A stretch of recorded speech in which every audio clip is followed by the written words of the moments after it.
Hello friends, मैं professor V M Pulkar. आज हम देखने वाले हैं chapter number first, industrial hydraulics और न्यूमेटिक्स, चैप्टर नंबर फर्स्ट का पूरा notes with point wise with question wise.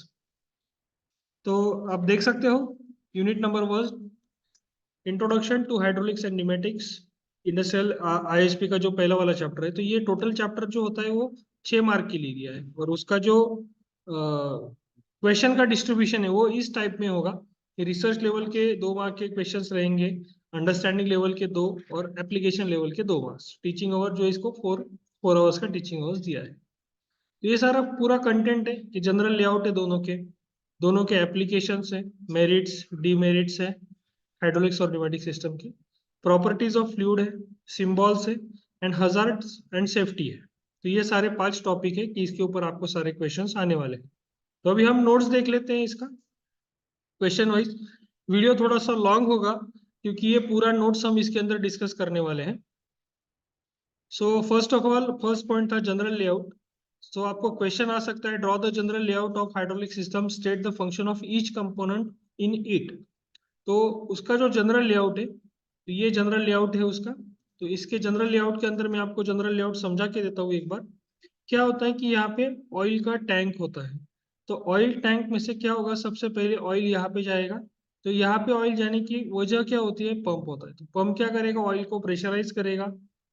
Pump को चलाने के लिए प्राइम मूवर जो मोटर हमको लगता है उसको कनेक्टेड करना पड़ेगा।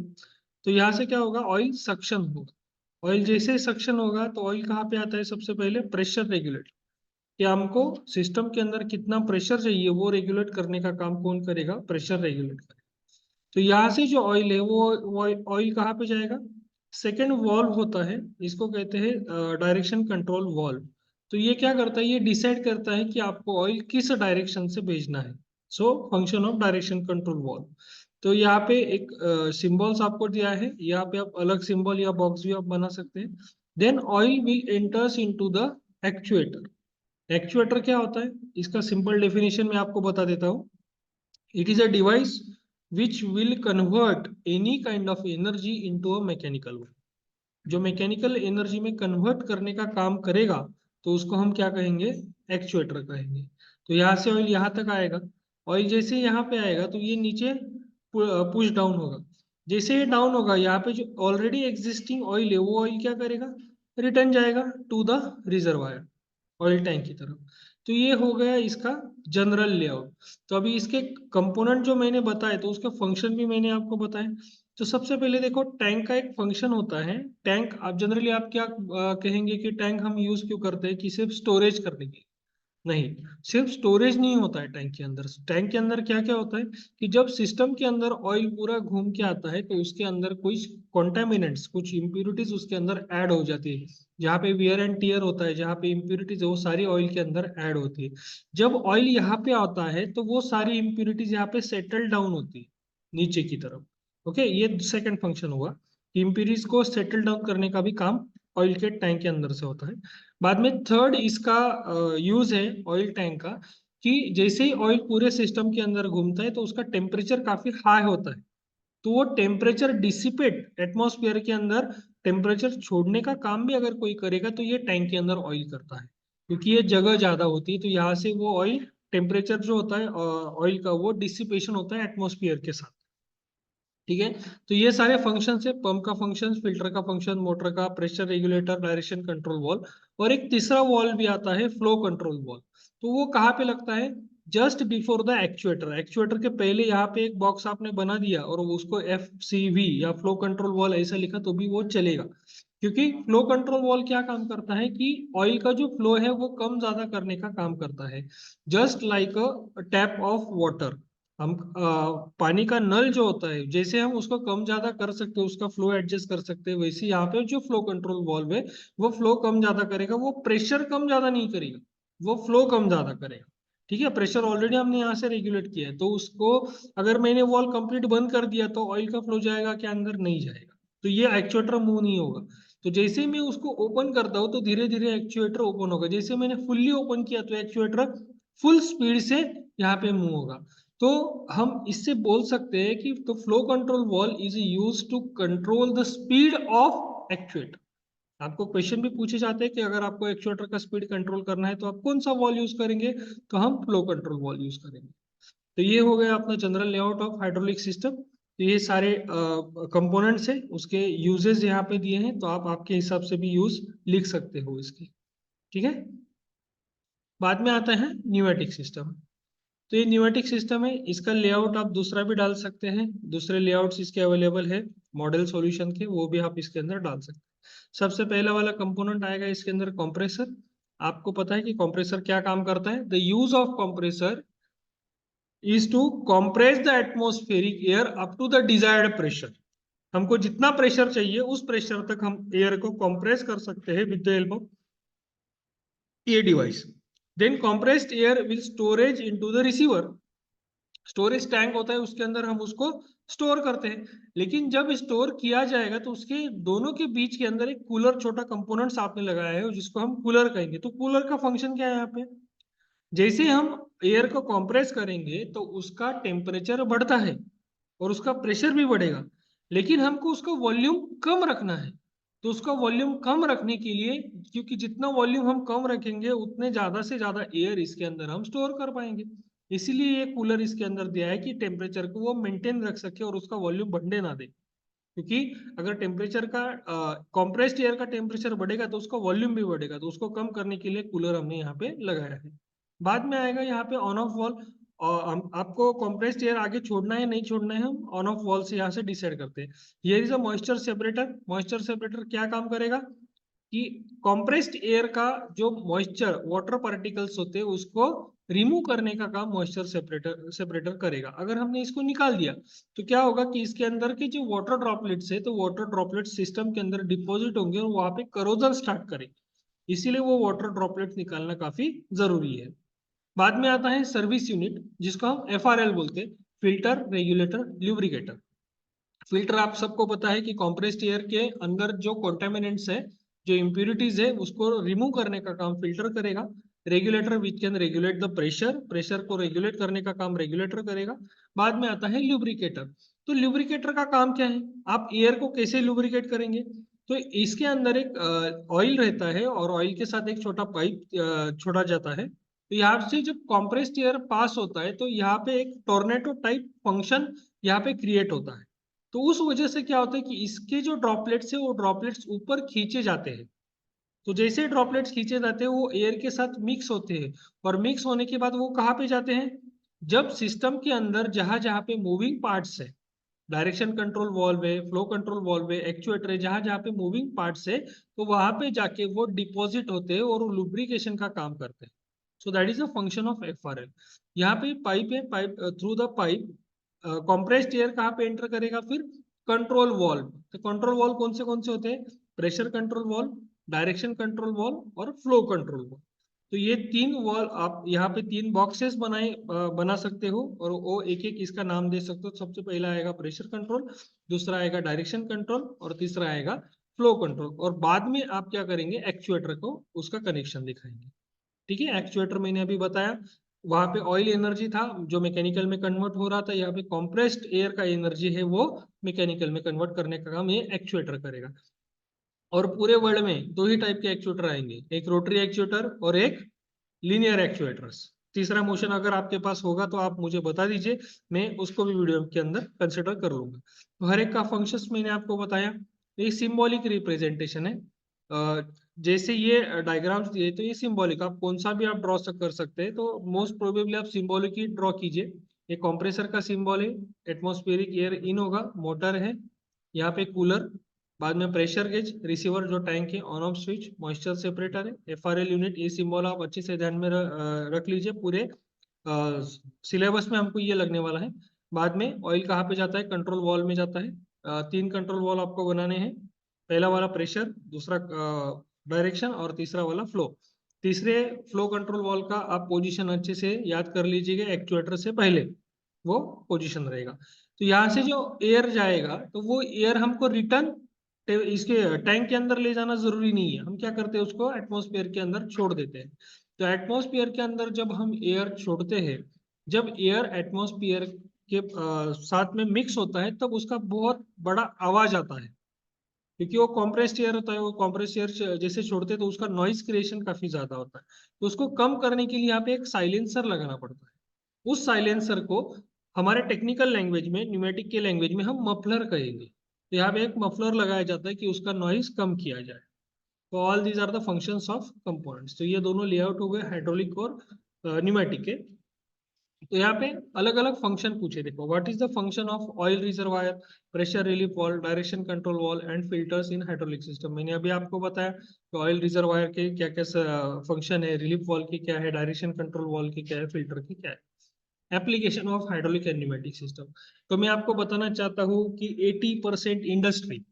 80% इंडस्ट्रीज में हाइड्रोलिक्स और न्यूमेटिक यूज होता है, और रेस्ट ऑफ 15 to 20% इंडस्ट्रीज में फिर मैकेनिकल और इलेक्ट्रिकल सिस्टम यूज होता है।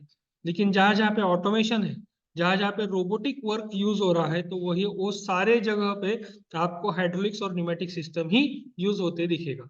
तो मैं और एक इसका बताना चाहूंगा कि मेडिकल इंडस्ट्री और फूड इंडस्ट्री, इन दोनों के अंदर हम हाइड्रोलिक सिस्टम यूज नहीं करते हैं। तो क्यों नहीं यूज करते? क्योंकि हाइड्रोलिक सिस्टम के अंदर हम ऑयल यूज करते हैं and then oil will be a acidic.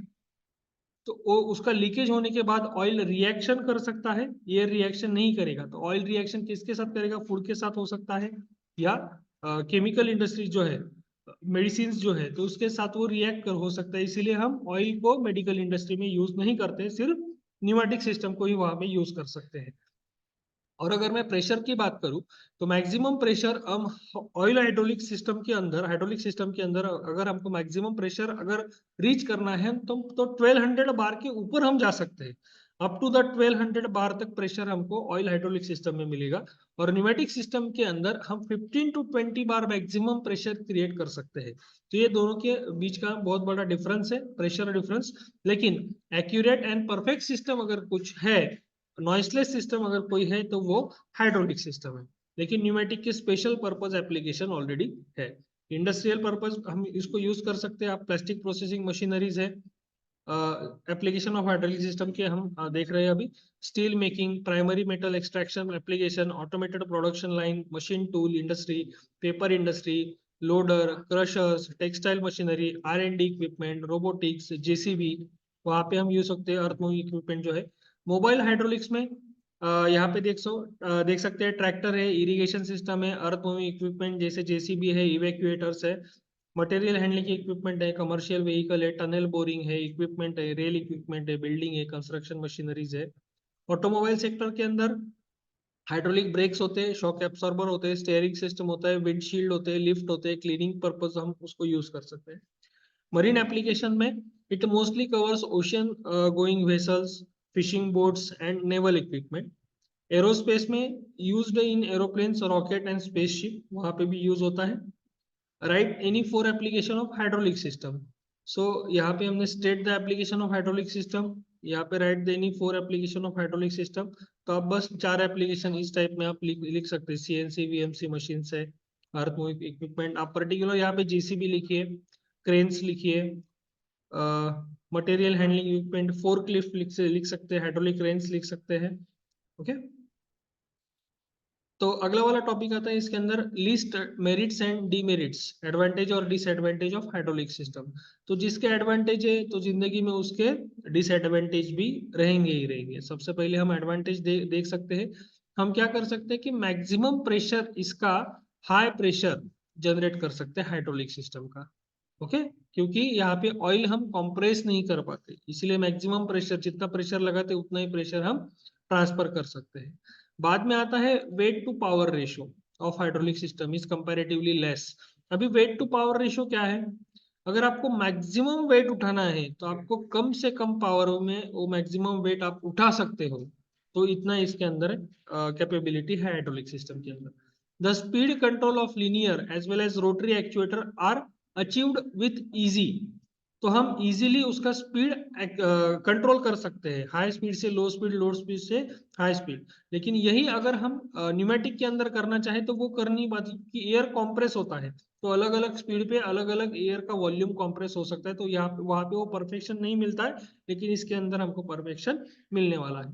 बाद में डीमेरिट्स है, तो डीमेरिट्स क्या हो सकते हैं इसके, देखो मतलब डिसएडवांटेजेस, कि अगर elements of hydraulic system have to be machinery to high degree, high pressure पे वर्क करना है, तो जो कंपोनेंट्स हमको यूज करने हैं वो भी हाईली मशीनड कंपोनेंट्स होने चाहिए, क्योंकि उसका precision which increase the manufacturing cost.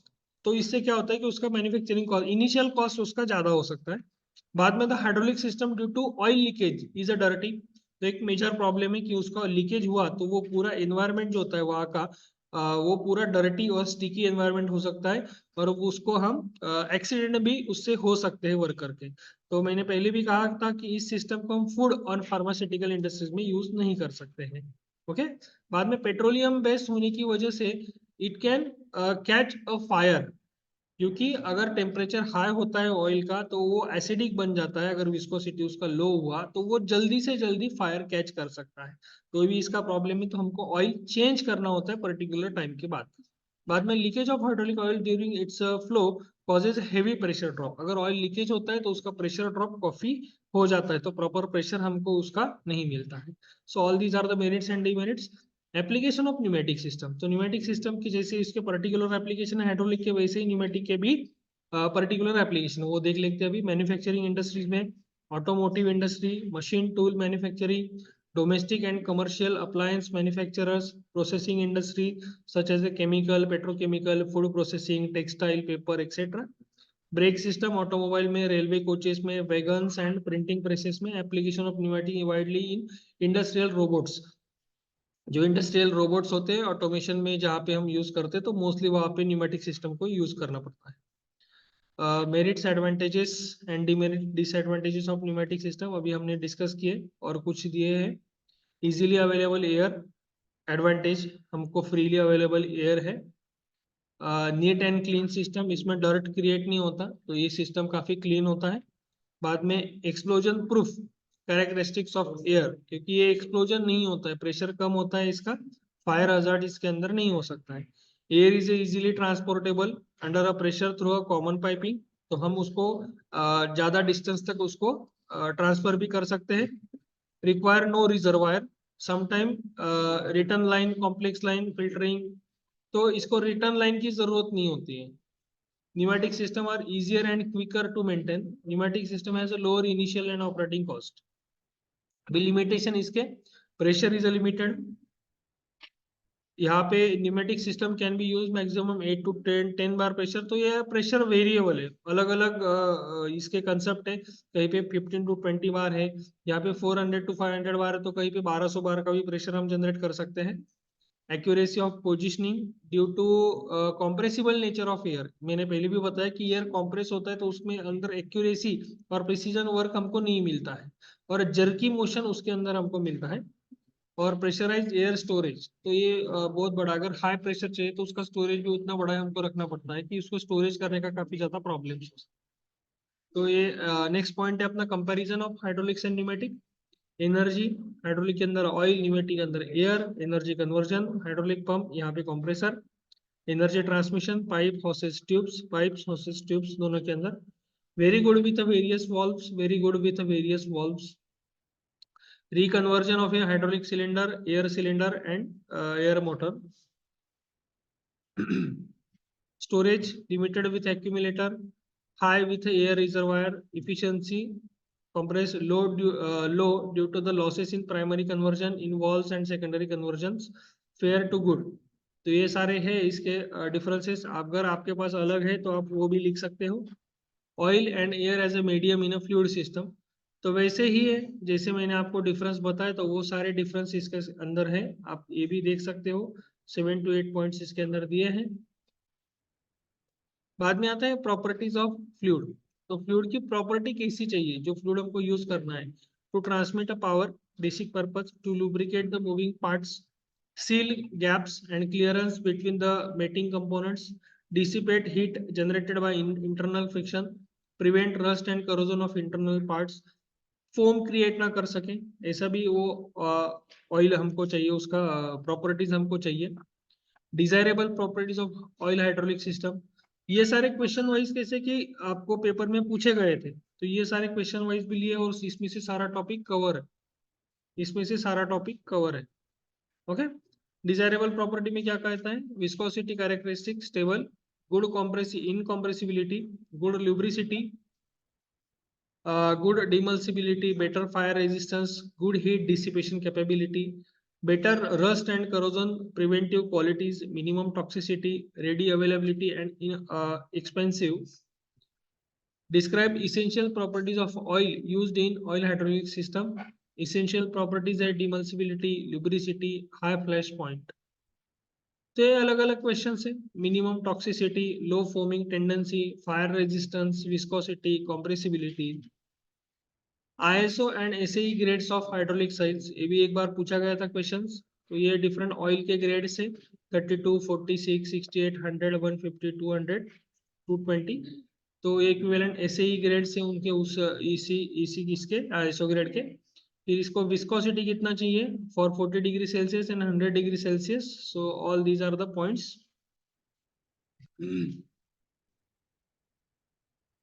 Now symbols. तो ये सारे सिंबल्स हैं। तो ये सारे सिंबल्स आपको पूरा सिलेबस कंप्लीट हो जाएगा, फिर भी आपको ये याद रखने हैं और पूरे सिलेबस के अंदर आपको ये यूज करने हैं। तो ये सारे प्रॉपरली सिंबल्स है, आप देख सकते हो। With one direction flow, with to direction flow hydraulics pump के, ये फिक्स डायरेक्शन है, वेरिएबल डायरेक्शन है। तो ये जब आपका सिलेबस आपके टीचर स्टार्ट करेंगे तो आपको ये सिंबल का मीनिंग भी वो बताएंगे। हाइड्रोलिक मोटर क्या होता है और पंप क्या होता है, तो दोनों के अंदर ट्रायंगल का डिफरेंस होता है। लिमिटेड रोटेशन मोटर, तो आपको कौन से भी सिंबल पूछे जाएंगे तो टोटल यहाँ पे 47 to 50 सिंबल्स है। तो ये सारे सिंबल्स आपको लर्न करने हैं। आपके नोटबुक के अंदर ये सारे लिख लेने हैं, क्योंकि कि कौन सा भी सिंबल कहीं पे भी यूज हो सकता है और आपको कौन सा भी पूछे जा सकता है। So all these are the symbols. Cylinder के सिंबल है, डिफरेंट डिफरेंट सिलेंडर के टाइप होते हैं उसके सिंबल्स है। कंडक्शन लाइंस होते हैं उसके लाइंस के सिंबल्स है। लाइन जंक्शन के सिंबल है। और ये सिंबल कहाँ पे यूज होंगे? जहाँ पे आपको सर्किट बनाना है या सर्किट रीड करना है कंपनी के अंदर, जहाँ पे ऑटोमेशन में आप जाएंगे। तो इसके बाद आपको, अगर आपने पीएलसी कर लिया और आपको इसका पूरा नॉलेज आ गया, तो आपको आप डिजाइनिंग में जा सकते हो, सर्किट डिजाइनिंग में जा सकते हो। डिफरेंट डिफरेंट ऑटोमेशन सेक्टर जो होते हैं तो वहाँ पे सर्किट डिजाइन होता है, सर्किट रीड करने पड़ते हैं, तो वहाँ पे सारे सिंबल से आपको देखने को मिलेंगे। तो यही सिंबल से वो सारे सिंबल्स आपको सर्किट के अंदर यूज करने पड़ते हैं। तो अलग अलग सिंबल से आपको ये लर्न ही करने हैं, अच्छे से याद कर लेने हैं। और पर्टिकुलर इसके अंदर से कोई सिंबल्स ऐसे है कि वो बार बार पूछे जाते हैं, उसका इंपॉर्टेंस फ्रीक्वेंसी उसका पूछे जाने का ज्यादा होता है, तो इस पे ज्यादा फोकस करना है आपको। So all these are the symbols. तो ये जो वीडियो है ये सारे बच्चों तक पहुंचा दीजिए। थर्ड ईयर के बच्चे, बहुत सारे बच्चों को ऐसा होता है कि वो लेक्चर अटेंड नहीं कर पाते, कंपनी में जॉब करते हैं या किसी और चीज की वजह से कॉलेज में नहीं जा पाते, तो उनके लिए ये वीडियो काफी यूजफुल होता है कि बच्चे ये देख के वो पढ़ सकते हैं। लास्ट वाला टॉपिक है hazard and safety in hydraulic and pneumatic systems. तो क्या क्या उसके हजार्डस है तो वो हम देखेंगे। Burns from hot high pressure fluid, injection of a fluid into the skin, fire hazard, bruises, cuts or abrasion from the failing hydraulic lines, injury of a people due to unexpected movement of equipment during maintenance of equipment and their parts, injury। Safety में आप क्या क्या इसका use करेंगे, कैसे इसको safety रखना है आपको, तो ये सेफ्टी काफी इंपॉर्टेंट पॉइंट है। तो positive isolation procedure, depressurize the system before start of work, never begin work of on hydraulic and pneumatic system until fully train, पूरे ट्रेन होने के बाद ही आपको उसको यूज करना है, हैंडल करना है। तो ये सारे सेफ्टी मेजर्स है। तो ये सारे सेफ्टी मेजर्स हम न्यूमेटिक सिस्टम या हाइड्रोलिक सिस्टम दोनों के अंदर हम यूज कर सकते हैं। So all these are the topics from the first chapter. तो ऐसे ही मैं आपको सेकेंड चैप्टर का भी वीडियो लाऊंगा। तो ये पूरा आप अच्छे से देखिए, प्रिपेयर कीजिए। अगर आपको इसका पीडीएफ चाहिए तो मुझे व्हाट्सअप कीजिए, मैं आपको इसका पीडीएफ भी भेज दूंगा। और इसके ऊपर से ही, इसके बाहर मतलब यही सिलेबस के अंदर आपको क्वेश्चन आएगा। जो 6 मार्क का इसका वेटेज है तो ये 6 into 1.5, तो ये करीबन आपको 9 या 10 मार्क तक ये चैप्टर पूरा पूछा जाएगा। तो सारे क्वेश्चन 10 मार्क के इसके अंदर से ही आपको आएंगे। So thank you very much. यहाँ पे अपना फर्स्ट चैप्टर खत्म होता है, हम सेकेंड चैप्टर का ऐसे ही वीडियो देखेंगे। So thank you very very much for watching my videos. Please like कीजिए, शेयर कीजिए और सब्सक्राइब कीजिए और ज्यादा से ज्यादा बच्चों तक इसको पहुंचा दीजिए। और बच्चे मैं बच्चों को रिक्वेस्ट करना चाहूंगा कि वीडियो को आप पूरा देखिए। तो पूरा वीडियो भी आप देखेंगे सुनेंगे तो भी आपका फर्स्ट चैप्टर का पूरा स्टडी हो जाए। So thank you very much.